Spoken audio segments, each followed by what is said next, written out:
있는 내용입니다. 그럼 시작하겠습니다. 세상을 바꾸는 물의 주제입니다.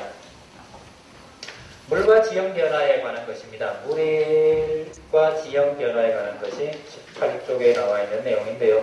흐르는 물은 어떻게 지형을 변화시키나 하는 것들입니다. 지형을 변화시킬 때 강의 기울기, 그 다음에 중요한 것은 강에 흐르는 물의 양입니다. 강의 기울기가 얼만큼 크는가, 즉 경사도라고 하죠. 경사가 급하면 침식작용이 빨라지고요. 침식작용이 커지고, 기울기가 작으면 침식작용보다는 퇴적작용이 잘 되는 특징이 있습니다. 그 다음 두 번째가 물의 양이라고 했으니까 물의 양이 많으면 적을 때보다는 침식작용이 잘 됩니다. 물의 양이 적어지면 침식작용이 줄어들고 퇴적작용이 세집니다. 퇴적작용이 세지면 지형이 나타나겠죠. 일반적으로 물이라는 녀석은 움직이는데 움직이는 힘은 중력이에요. 중력이 작용하니까 물은 높은 곳에 있으면 무조건 낮은 곳으로 갑니다. 낮은 곳, 낮은 곳, 낮은 곳. 기준되는 중력에 기준되는 면은 해수면입니다. 이게 바다에 갔을 때 물이 가장 안정한 상태가 됩니다. 거기에 갔을 때까지 물은 침식작용을 합니다. 퇴적작용은 잠시 물의 속도가 느려지는 곳이나 호수 또는 물이 아주 천천히 흐르는 곳에서는 침식보다는 퇴적작용이 일어나겠죠. 하지만 일반적으로 바다에 가기 전까지는 대부분의 물은 퇴적작용이 보다는 침식작용이 잘 됩니다. 침식도 되고 퇴적도 되면서 높은 곳에 있는 것은 내려오고 낮은 곳은 메워지면서 물은 점점점 지표를 평탄화시킵니다. 우리 교과서에 있는 내용은 20쪽에 있는 내용입니다. 20쪽에 있는 내용은 교과서 20쪽을 한번 펴보세요. 저 오늘 학교비었는데 교과서 20쪽을 펴보시면 교과서 20쪽을 한번 펴보세요. 교과서 20쪽을 펴시면 강의 상류부터 중류, 하류까지 전체적인 그림이 나와 있습니다. 그런 걸 가지고 모식도라고 부릅니다. 가짜 그림이에요. 모사해놓은 그림인데 그 그림에 나와 있는 지형을 정리를 하면 이렇게 됩니다. 여기 나와 있는 세 부분으로 나눠놓은 것은 앞쪽에 있는 것은 상류, 두 번째 있는 것은 중류, 제일 마지막에 있는 것은 하류에 만들어지는 지형입니다. 주로 상류 쪽에는 V자 계곡, 선상지, 폭포, 주로 침식 지형과 관련된 지형들이 많습니다. V자 계곡은 물이 지나가면서 만든 좁은 계곡이고요. 선상지는 상류에서 갑자기 중류나 하류로 하면서 경지가 평탄해지면 만들어지는 퇴적 지형입니다. 선상지하고 저기 밑에 나오는 삼각주는 차이가 있습니다. 차이가 있다는 얘기는 선상지에 있는 입자들은 모래가 또는 자갈들이 굵은 자갈들입니다. 또는 모래도 상당히 굵습니다. 선상지는 여기 갑자기 선상지가 어디 갔는지 안 보이지요? 미안합니다. 삼각주는 거기에 비하여 상당히 모래가 가늘고 점토질, 끈적끈적한 진흙 같은 것들이 많은 그런 차이가 있습니다. 그리고 폭포는 갑자기 물이 급류가 뚝 떨어지죠. 무슨 절벽을 만난다거나 급류를 만났을 때 폭포가 이루어집니다. 하는 건데 상류 쪽에는 침식 지역이 많고 하류 쪽으로 내려가면서 퇴적 지역이 많이 만들어집니다. 하류 쪽으로 내려오시면 공류라든가 우가포, 범람은 삼각주가 만들어집니다. 대부분의 학생들이 공류를 이쪽으로 들어가요? 공류를 만들어질 때 공류는 침식 지형입니까? 퇴적 지형입니까? 라고 그러는데 먼저 공류가 만들어지려면 침식부터 일어나야 됩니다. 침식이 일어나고 반대로 퇴적이 진행되는 거예요. 퇴적이 진행되면 하천이 없어지죠. 그러니까 공류가 만들어지는 것은 아닙니다. 먼저 공류가 만들어지려면 침식이 먼저 일어나고 그 다음 퇴적이 일어나야 됩니다. 침식, 그 다음 뭐라고요? 퇴적. 침식과 퇴적이 동시에 일어나는 지형입니다. 선택하세요. 그러면 침식으로 선택하는 게 낫습니다. 우가포는 요거는 퇴적 지역입니다. 공구가 막혀가지고 퇴적에서 강바닥이 막혀가지고 생긴 지형 우가포. 범나무는 우리 교과서에는 없습니다. 그림에는 나와 있지만 특별한 설명은 없어요. 범나무는 홍수가 났을 때 물이 넘치는 곳이죠.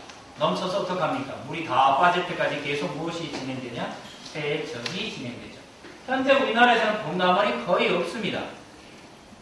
대부분 농경지로 바뀌었거나 사람의 주택가로 바뀌어있죠. 삼각존은 우리나라에서는 저기 나와 있는 김해 삼각존, 김해병이 한 개밖에 없고요. 하중도, 여의도 생각하시면 되고요. 자연제방 우리나라에서는 보기 힘들지만 현재 그 옆에 자연제방 위에 인공제방을 쌓아놓은 게 있죠. 천정천, 여기 나에게 설명을 좀 하기 힘들지만 천정천이라는 게 있다고 칩시다. 넘어가 볼게요.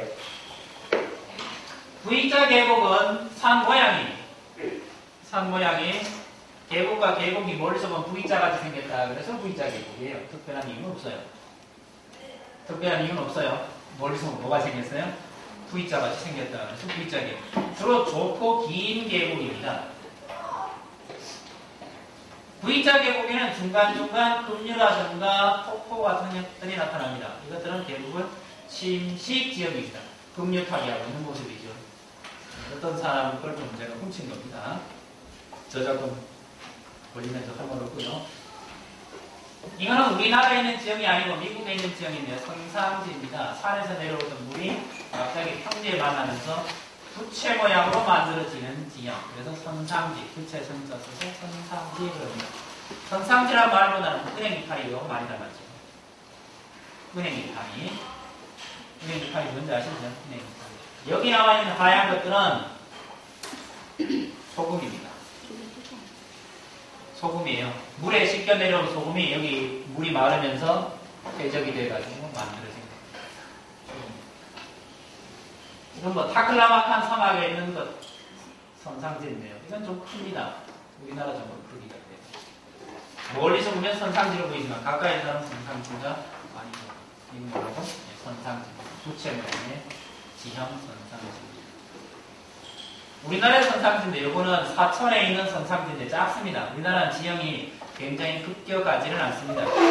산지와 평지 사이가 끝까지 않다 보니까 선상지가 대체적으로 미국이나 중국보다는 좀 작습니다. 하지만 이것도 선상지입니다. 이렇게 생겨놓은 선상지입니다. 그 다음 충주 쪽에서 내려오면 공유라는 게 있는데요. 이 공유는 말 그대로 물이 부글부글 흐르는 겁니다.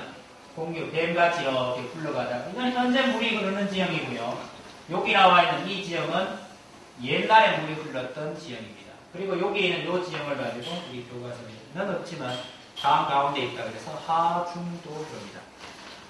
같은 지형입니다. 여름에 보시면 더 편하기 쉽습니다. 여름에는 물이 색깔이 살아난다는 거죠. 요거는 현재 물이 흐르고 있는 공유 지형이고요. 이것들은 옛날에 흘렀던 지형이고 옛날에 하천 흔적이 남아있는 이런 것들은 우각호라고 합니다. 이거는 영산강 쪽에 있는 거고요. 현재 이 주변은 전부 농경지로 바뀌었습니다. 하지만 자연 상태일 때는 이 부분이 비가 오면 범람하는 범람원입니다. 물이 홍수가 잘 나는 지역이죠. 여기도 똑같습니다. 이거는 창녕 쪽에 있는 건데요. 이렇게 흐르는 것들은 현재의 길이고 여기 있던 것들은 옛날에 물이 흘렀거나 망하였던 흔적, 우각호 옛날 흔적입니다. 여기는 사람들이 현재 살고 있죠. 이렇게 제방을 이렇게 쌓아가지고요. 그리고 여기도 똑같습니다. 범람원이 있죠. 물이 돌아다니던 그것은 전부 범람원 폐적 지형에 들어갑니다. 이 지형은 이거는 자유공유라고도 하는데요. 사람이 전혀 손을 대지 않는 상태에서 뱀이 기어가듯이 기어가는 공유 지역입니다. 이건 우리나라에 있는 게 아니고 미국에 있는 유콘강인가 하는 지역이에요. 높이에서 쳐다보면 아주 꼬불거리게 잘 지는 겁니다. 공유입니다. 그리고 여기 있던 남아있는 이런 부분은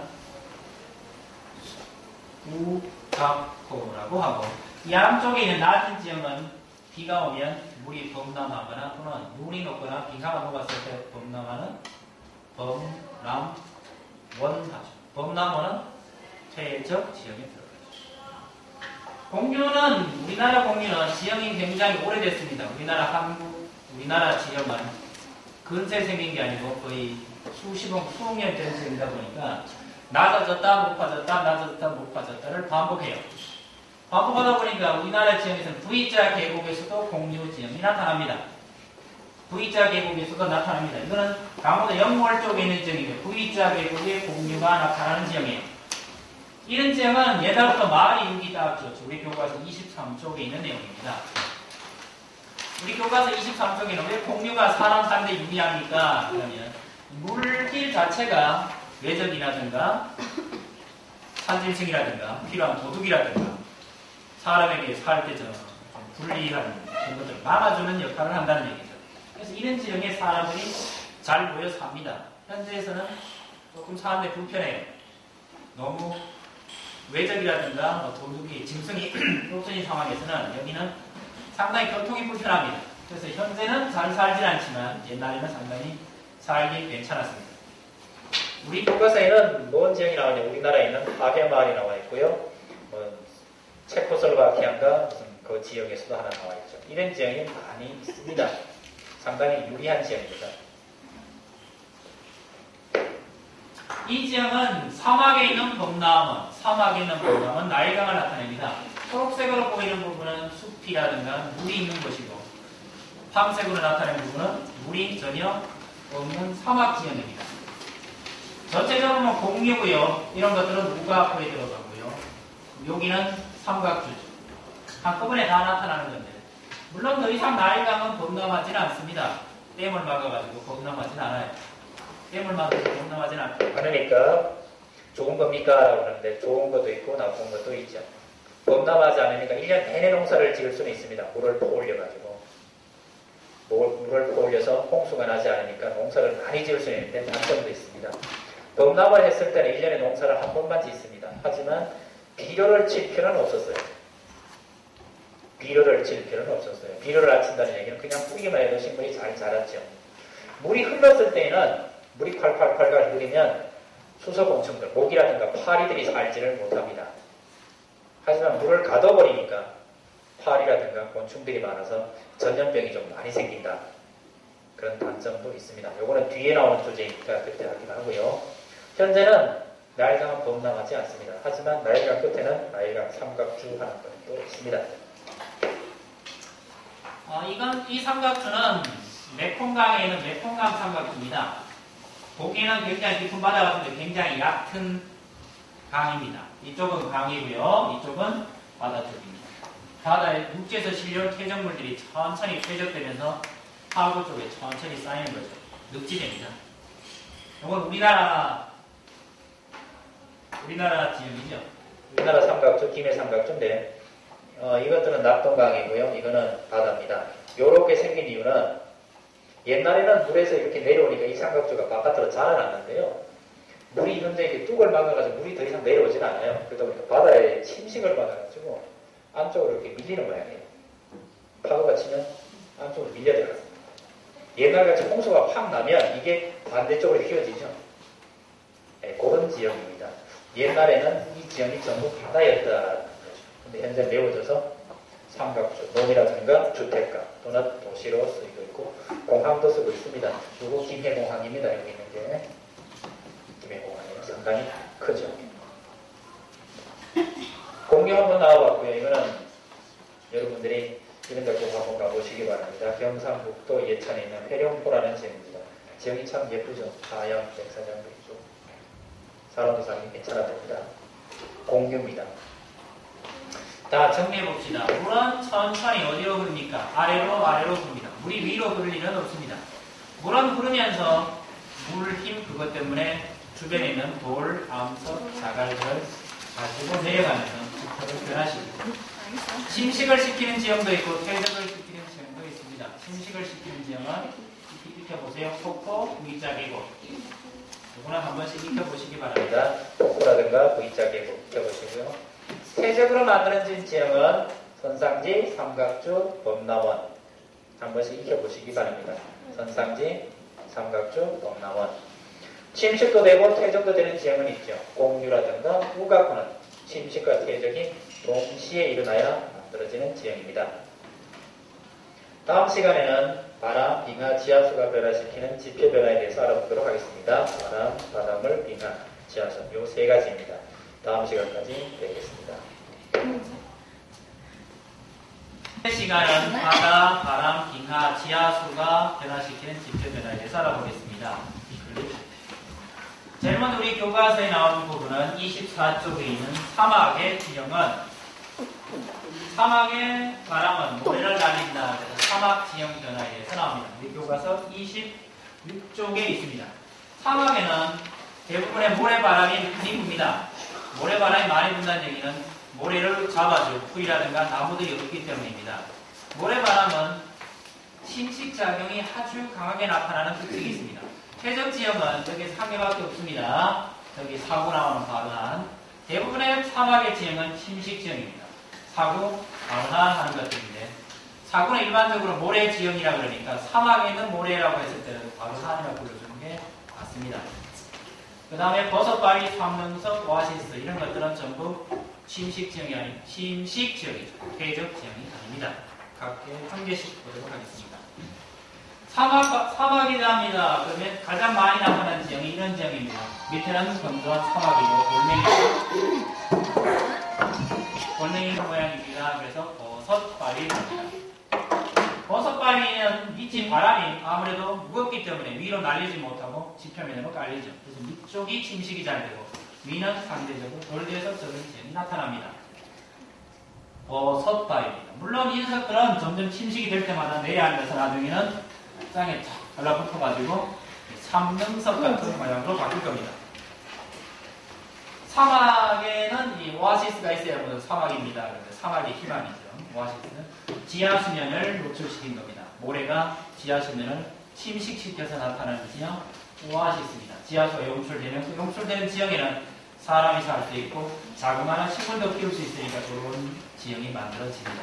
물론 사막에서 살다 보니 상당히적으로 힘듭니다. 어느 방향이 바람이 바뀐다거나 바람이 바뀐다는 이야기는 현재 이 지형은 이쪽에서 불어서 저쪽으로 나가는 지형이니까 여기 되죠. 바람이 지형이 이쪽에서 분다면 저기 있는 사막에 있는 오아시스는 없어집니다. 그런 상당히 위험한 지형입니다.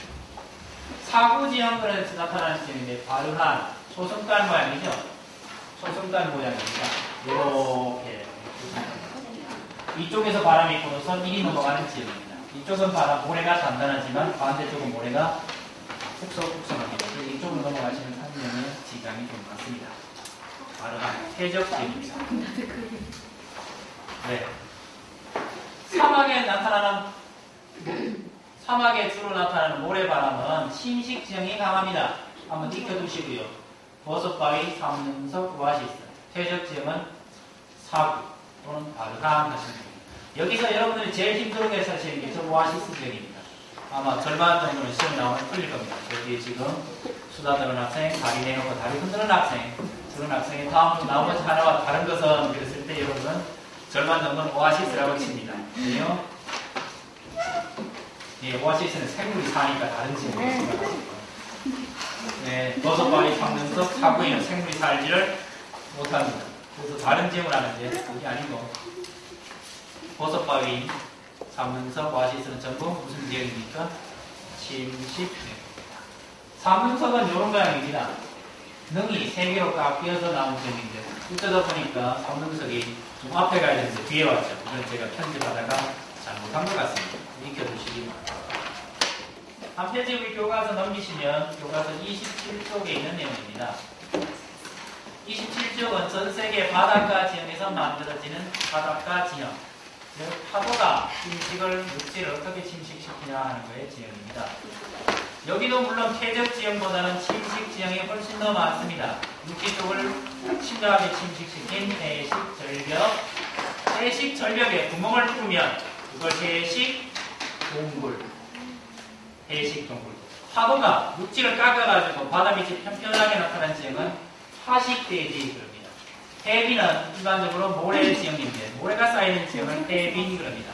해빈, 요거는 이름 해빈이 아니고요. 요거는 퇴적 지형에 들어갑니다. 위에 세 개는 침식 지형입니다. 일반적으로 많이 보는 바닷가에 나타나는 지형 해식 절벽이고 거기에 구멍을 뚫은 건 해식 동굴입니다. 요거는 전라북도죠. 변산반도에 있는 채석강이라는 지역입니다. 한번 좀 가보시면 좋은 지역입니다.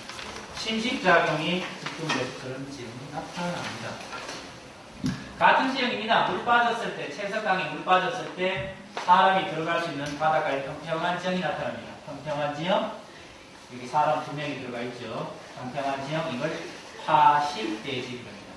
여기는 해안대식전력입니다. 같이 나타납니다. 따로따로 나타나는 게 아닙니다. 또 한 페이지 넘겨보세요. 세 번째, 물 이외의 세 번째 지역, 빙하 지형입니다. 빙하는 한자로 쓰면 얼음빙자, 강학자 이렇게 써서 얼음의 강인데 얼음은 물이 온 것이 아니고 눈이 꼭 낮아져서 얼음으로 변합니다. 그 얼음이 녹지 않고 그 눈이 녹지 않고 얼음으로 변하고 높은 데 있던 것들이 땅으로 흘러내리면 그것을 빙하라고 합니다. 그리고 이 빙하 지형의 특징은 얼음의 자체가 무게가 아주 커요. 물보다 큽니다. 그리고 물보다 크지만 물보다 빠르게 움직입니까? 천천히 움직입니까? 천천히 움직여요. 물보다 덩치가 크고 무거운 대신에 천천히 흐르니까 지형 변화가 굉장히 좀 과격하게 나타납니다. 과격하게 나타나니 물의 산이 만들면 뾰족한 게 아니고 둥글둥글해지지만 빙하가 산을 만들면 산은 아주 칼같이 뾰족해집니다. 뾰족해지는데 그 뾰족한 꼭대기 산을 호원이라고 합니다. V자 계곡의 얼음덩어리가 지나간 얼음덩어리는 느리지만 확실하게 침식을 시키면 U자 모양의 지형을 만들어냅니다. 그래서 U자 계곡. 이 계곡은 우리나라 백두산 쪽에 있는 지형입니다. 백두산에서 중국 쪽을 보여서 찍은 사진입니다. 얼음이 지나가면 깊은 계곡입니다. 양쪽은 수직절벽이고 바닥은 평평합니다. 바닥은 평평합니다. V자 계곡은 양쪽이 경사가 좀 있었죠. 그리고 바닥이 좁죠. 하지만 V자 계곡하고 U자 계곡의 차이점은 바닥이 상당히 평평합니다. U자 계곡. 그거는 얼음이라는 무게가 큰 녀석이 지나가서 만든 지형입니다. 빙하가 지나가다가 빙하는 얼음이다 보니 따뜻한 지역으로 내려오면 녹아야 됩니다. 녹으면 가지고 왔던 녀석들을 한꺼번에 쌓아줘. 그것들을 빙퇴석,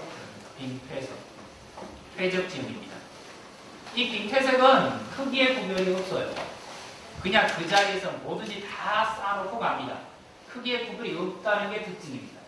물은 크기의 구별이 있습니다. 무거운 것부터 쌓아요. 무거운 것부터 큰 것부터 쌓고 그 다음은 작은 거, 제일 마지막에는 제일 작고 제일 가벼운 거 쌓죠. 그런 크기 구별을 해서 쌓지만 빙하는 그런 구별이 없습니다. 한꺼번에 다 쌓아요. 그래서 빙퇴석의 가장 큰 특징을 고르세요. 그럼 뭐라고 적어야 돼요? 빙퇴석의 가장 큰 특징을 좀 고르세요. 또는 적으세요. 그럼 뭐라고 적어야 돼? 읽어보세요. 빙하가 물러내면서 우물에서 물질이 쌓는 것. 우리 학생들은 답을 가르쳐도 몰라요. 빙퇴석의 가장 큰 특징은 크게 구별이 없다. 물의 가장 큰 특징은 크기의 구별을 한다라고 그랬잖아요. 근데 가르쳐도 모르면 어떻게 합니까? 또 하고 하셔야지. 그래서 빙하는 극지방의 높은 산에 녹지 않고 기억하세요. 눈이 녹은 거예요. 눈이 얼어붙은 거예요. 물이 얼어붙은 게 아닙니다. 심식작용이 굉장히 많고요. 심식작용을 했던 것 중에 온, U자고 빙하원은 전부 심식점입니다. 하나, 둘, 세 개, 요 세 개는 심식점이고요. 빙퇴석은 말단부에 쏘는 건데 꼭 기억하세요. 이거는 가끔 서술형이라든가 다 같이 좀 보시고요. 서술형으로 가끔 내리면 크기의 구별 없이 마구 쌓아놓는다는 특징이 있습니다. 자, 우리 마지막 시간이죠, 그렇죠? 마지막 시간에 이제 두 개가 주제가 더 남았습니다. 지하수하고 사람이 만든 지표변화 있는데요. 있네요. 네. 우리 교과서에 나와 있는 지표변화는 주로 이제 종류석이나 석순이 나와 있습니다. 종류석이나 석순은 우리 주제하고는 안 맞습니다. 안 맞는 이유는 종류석, 석순, 석순은 지표가 아니고 지하변화죠. 우리의 전체 주제는 지표변화인데 지표에서 물이 지하로 흘러들면 지하의 암석을 침식시키고요. 침식시키면 그걸 석회동굴이라고 하죠. 석회동굴인데 그 석회동굴이 점점점 커지다 보면 언젠가는 이렇게 무너져 내려요. 그래야 뭐가 생기는 거예요? 지표 변화가 생겨요. 무너져 내리는 거죠. 그래서 석회동굴에 생기는 종미석, 석춘, 석주는 정확히 하면 우리 주제하고는 좀 안 맞습니다. 지표 변화가 아니거든요. 하지만 돌림의 우발레, 폴리에, 라피에, 테라로서, 트약 이것들은 맞습니다. 지표 변화입니다. 근데 이거는 우리 교과서에 안 나왔다는 게 약간 문제가 있어요. 보시면 되죠. 종유석, 이건 뭐겠니? 종유석. 얘는 예? 석주, 기둥석주. 얘는 종유석. 이것들은 주로 어디에 가까합니까? 석회동굴에. 왜 석회동굴이 지하 지표 변화냐라고 했을 때 아니기 때문에 제가 이렇게 물음표를 달아놨어요. 석회동굴은 지하수 침식 작용에서 나타나는 게 맞습니다. 여러분 보시고요. 지하에 시간이 충분히 오래 지나면 그 녀석들이 지표 변화를 일으키죠. 일으키는 크기에 따라서 제일 작은 게 용편입니다. 밭에 갑자기 구멍이 하나 뚫리는 거예요. 돌리네는 쬐끄만한 거고, 우발레는 조금 더 큰 거고, 폴리에는 도시가 들어가는 하는 거죠. 용편입니다. 밭에 갑자기 멀쩡한 밭에 구멍이 뚫리는 거예요. 구멍이 뚫린다는 얘기는 이 밑에 파보면 어딘가에는 석회동굴이 있어요. 석회동굴이 충분히 해가지고 침식이 나서 자꾸 흙이 무너져 내리니까 거기 구멍이 폭 뚫리는 거예요. 여기 뚫려요. 시간이 지나면 이 녀석이 이렇게 되는 거죠. 요거는 돌림의 그런 거. 크기는 뭐 여러분 우리 교실이나 우리 지금 실험실 정도 크기. 돌림의 요 길이고요. 요거보다는 요게 크죠? 돌림. 아가씨 이게 나오면 어떡하라고요? 오늘의 마지막 주제는 시간은 좀 짧게 걸리지만 한 주제로 잡았습니다. 인간에 대한 지표 변화라고 주제를 잡았습니다. 인간에 대한 지표 변화는 우리 교과서의 30조부터 시작해서 37조까지 나와 있는 내용입니다. 사람으로 지표의 조각과 그 다음 나와 있는 내용은 하천 직선하러 얻는 것과 이루는 것 이렇게 두 가지입니다. 시간은 길게 잡지는 않고 주제를 한 개로 잡았습니다. 인간에 대한 지표 변화입니다. 인간에 대한 지표 변화는 물이라든가 빙하, 바람 또는 뭐 지하수 이런 거에 비하면 특징이 두 가지입니다. 굉장히 빠르게 진행됩니다.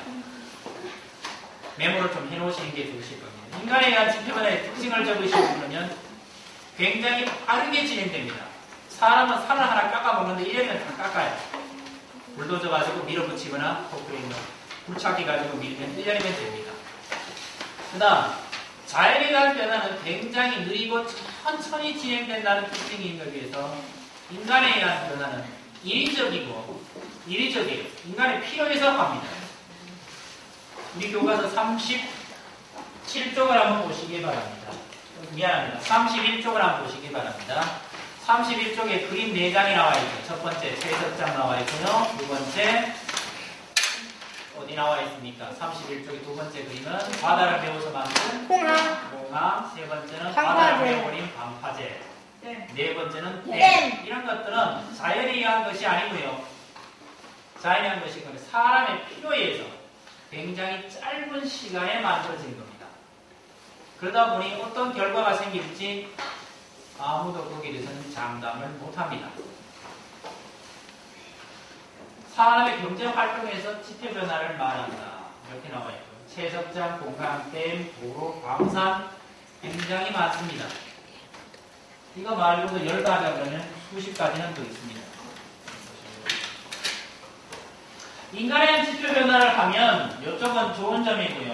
이쪽은 주로 부정적인 영향을 좀 써놨습니다. 비교해서 논술 시험 문제도 가끔 내죠. 교통이 편리해집니다. 길 막으면 편리해져요. 아무래도. 그 다음에 농경지가 확장됩니다. 우리는 앞에서 했죠. 검사원이 우리나라에서는 현재 남아있지를 않습니다. 라고 그랬어요. 전부 거기를 개간해가지고 뭘로 씁니까? 뭘로 써요? 농경지를 쓴다 그랬죠. 건축에 필요한 자원, 돌이라든가 나무 같은 것들도 아주 급격히 배냅니다. 단기간에 변화를 시킵니다. 그래서 생태계가 어떻게 적응할지 모릅니다. 어떤 환경 영향을 줄지 모릅니다. 현재 나타나는 것들은 요거 정도가 나타나요. 생태계가 어떻게 변할지 아무도 모릅니다. 두 번째는 해안 침식이라는 게 아주 잘 생깁니다. 해안 침식이라는 것이 아주 잘 생깁니다. 우리 교과서 그림이 있습니다. 33쪽에 있죠. 33쪽 한번 펴보세요. 바닷가에다가 무분별하게 방파제라든가 바다를 메우면 바다에 흐르는 물길이 달라집니다. 그 물길이 어떻게 바뀔지는 모르는 상태입니다. 우리 교과서에 나와 있는 사진은 모르다 보니 그 물길 때문에 해안가에 있는 도로들이 없어지는 경우입니다. 세 번째로 홍수가 아주 많이 증가합니다. 한 페이지 넘겨보시면 30 왼쪽에 있습니다. 7쪽에 있습니다. 사람이 찢으면 너무 많이 씻어요. 도시를 만든다거나 길을 포장을 하면 물이 갈 데가 없어요. 뭐 이런 사진이죠. 지표면을 너무 심하게 시켰어요. 이거는 2011년 있었던 산사태인데 서울에 있는 우면산의 산사태입니다. 우면산의 산사태인데 여기는 도시고요. 이쪽은 길이고요. 이쪽은 산인데 산 바로 밑에 도시를 만들고 그 밑에 산에다가 물이 흘러갈 데가 없게 가두는 거죠. 도기에서요. 그래서 이런 산사태 나타납니다. 서울의 홍수입니다. 서울에 있는 마포 쪽에 있는 홍수입니다. 도시가 전부 콘크리트로 뒤집히니까 물이 갈 데가 없죠. 그래서 지표를 바꾸는 것이 과연 좋은가라는 질문을 하면 벌써 옳시다라는 말이 되는 거죠. 좋은 점도 있지만 나쁜 점도 충분히 있습니다. 그래서 어떻게 하는 게 제일 좋으냐? 가장 피해를 줄이는 쪽으로 가야죠. 여기까지 하시면 여러분들은 일단은 지표에 의한 대화를 마치고요. 다음 시간에는 오다는 사성함, 심성함,